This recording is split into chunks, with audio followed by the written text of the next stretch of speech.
You can't really talk about who I am and what I do without talking about the WKKJO.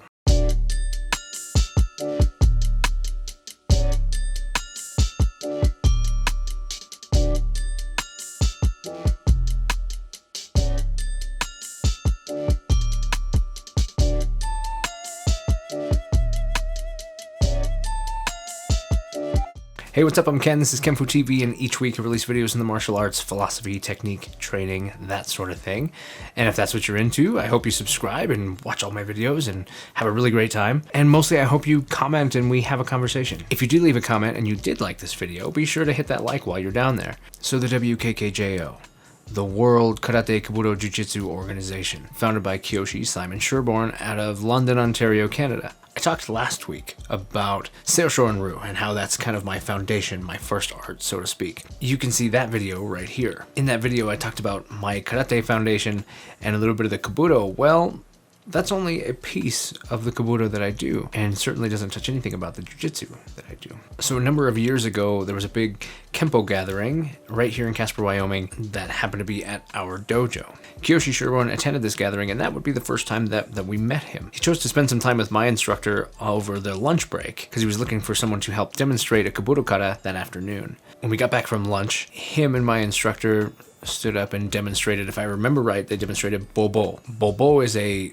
Bo Kumite kata from the Mariyoshi lineage where you've got two people fighting Bo versus Bo. Really dynamic, really explosive, super interesting because you're actually getting to see essentially a kind of a choreographed fight. And some arts would kind of consider it more of a drill than a kata because of that kind of pre-choreographed idea. The thing that I absolutely loved about it was the fact that it was very explosive and the intent was always there. Since then, I've had an opportunity to learn the series of kata, kumite katas. There's a handful of them, all centered around the bow, all centered around two people going back and forth, offensive and defensive. You have things like bosai, botembe, botomfa. All of them have the same methodology, this same two people fight and defend each other. The way that it's taught, the way that Kyoshi does it, the way that he taught my instructor to do it is to move explosively and with intent so that you are forcing each other to have to operate, to have to quickly switch from defense to offense and to learn to truly manipulate that weapon.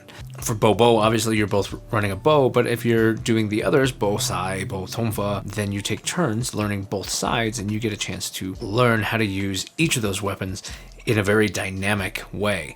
Really has a way of teaching you how to be functional with those weapons. You learn to manipulate them and you learn to use them properly so that if you then go into sparring, not an issue, you're comfortable with that weapon.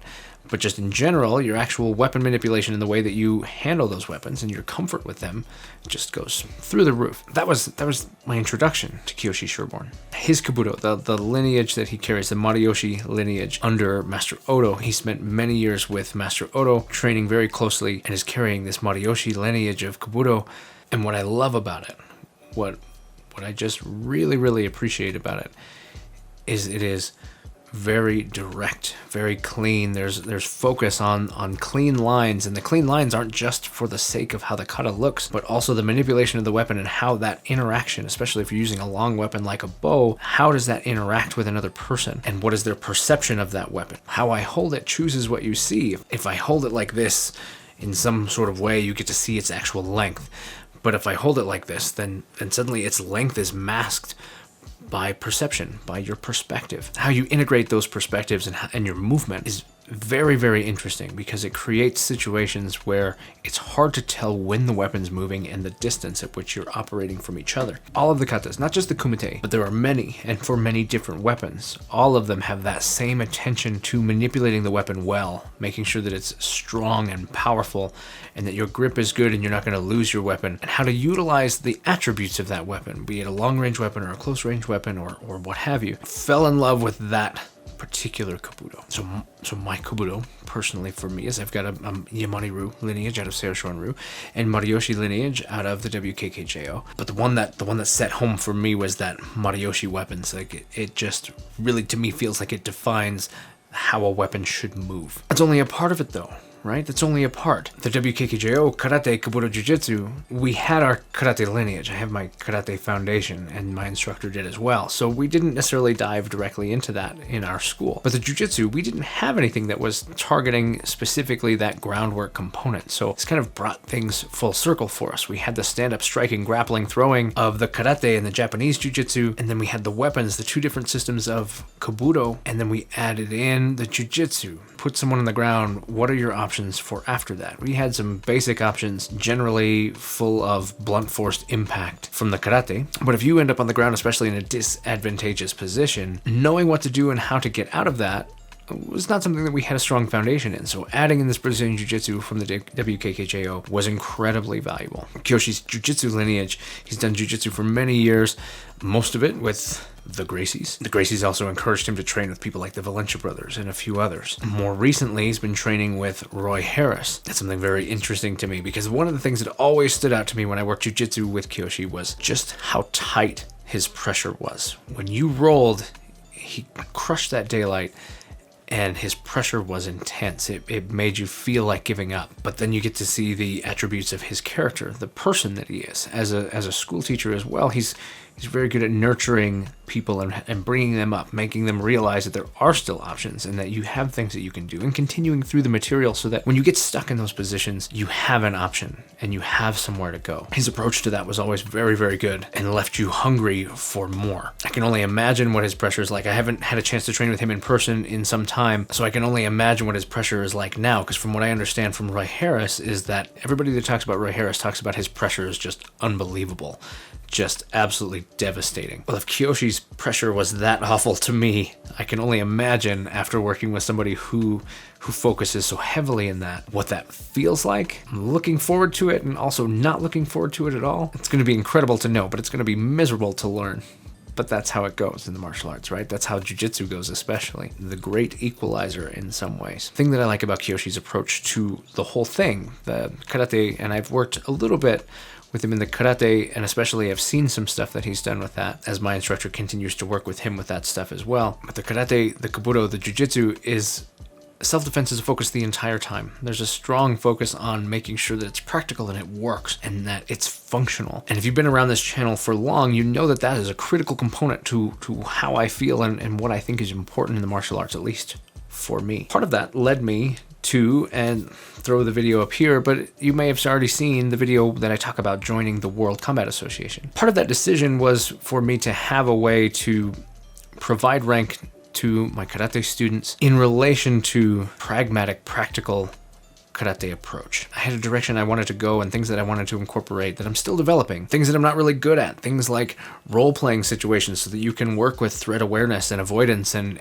actually talking about de-escalation, not just talking about it, but actually working through de-escalation skills, because you need to train those. And just very practical approaches to the karate itself. Those are things that I've continued to dial in for myself. I've got a wonderful background in the karate that I want to continue to develop. And so really, joining the WCA was specifically about just having a platform to focus the energy on continuing my curriculum and building and shaping out the way that I approach karate and having a body that could provide rank for that sort of thing. The WCA is not a weapons or jiu-jitsu organization.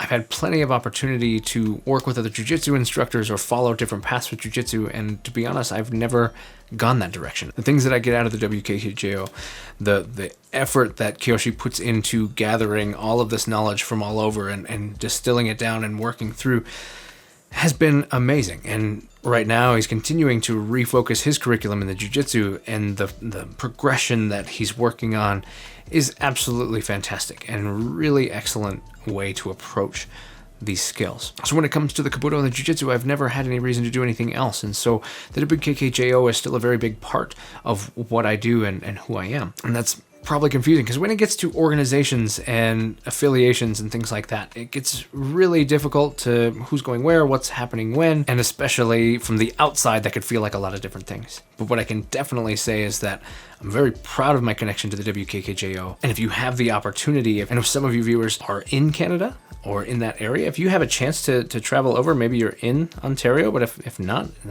if you want to travel over and train with Kyoshi, I think that would be excellent. One thing that I definitely find is that as I continue to understand more about the karate that he does, that practical approach that is in the kabuto and the jiu-jitsu carries right into the karate. And that actually overlaps way more than I knew, just because I wasn't familiar. I didn't really have a frame of reference for the karate that was part of the WKKJO. So that's pretty interesting to me as I continue to learn. Hopefully I have an opportunity to keep moving forward in that.